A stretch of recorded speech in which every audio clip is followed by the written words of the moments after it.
आप सभी भक्तों को पाप मोचनी एकादशी व्रत की ढेर सारी शुभकामनाएं। आप सभी के जीवन में लक्ष्मी नारायण की कृपा से आप सभी को सभी प्रकार के सुख और समृद्धि की प्राप्ति हो।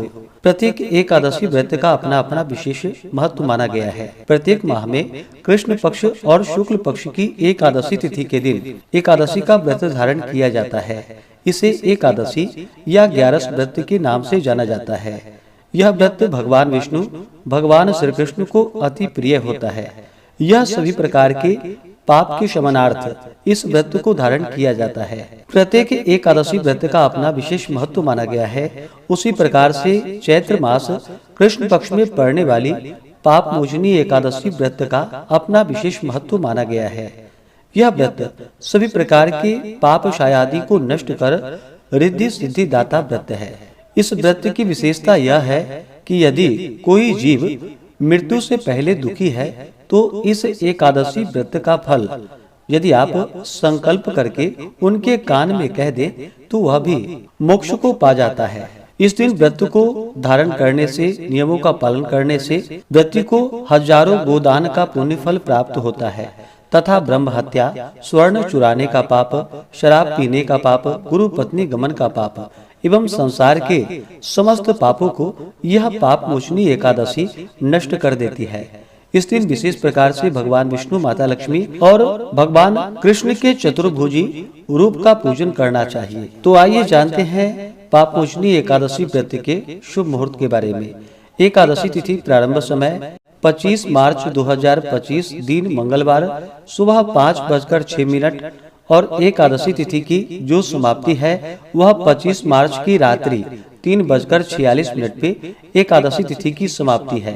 यानी कि 26 मार्च के तड़के सुबह में 3:46 में एकादशी तिथि की समाप्ति है। तो सूर्योदय व्यापनी के अनुसार सभी भक्तजन 25 मार्च 2025 दिन मंगलवार को एकादशी का व्रत धारण करेंगे। वहीं व्रत का पारण द्वादशी में हरिवासर समाप्त होने के बाद किया जाता है। तो द्वादशी तिथि की जो समाप्ति है वह 26 मार्च 2025 दिन बुधवार रात्रि 1:45 पे द्वादशी तिथि की समाप्ति है। तो सभी भक्तजन व्रत का पारण 26 मार्च को दोपहर 1:41 से शाम 4:08 तक व्रत का पारण करेंगे, क्योंकि सुबह में हरिवासर का समय होगा। पाप मोचनी एकादशी व्रत का पारण जो कि गो घृतेन पारणम, जो कि गौ घृत से घी से व्रत का पारण है, यह संभव न हो पाए तो आप जल फल या तुलसी दल से व्रत का पारण करें। 25 मार्च को सूर्योदय का समय सुबह 5:56, सूर्यास्त शाम 6:11 होगा। ब्रह्म मुहूर्त का समय सुबह 4:45 से सुबह 5:32 तक होगा। राहु काल का समय 25 मार्च को दोपहर 3:07 से शाम 4:39 तक होगा और 26 मार्च को दोपहर 12:03 से दोपहर 1:36 तक होगा।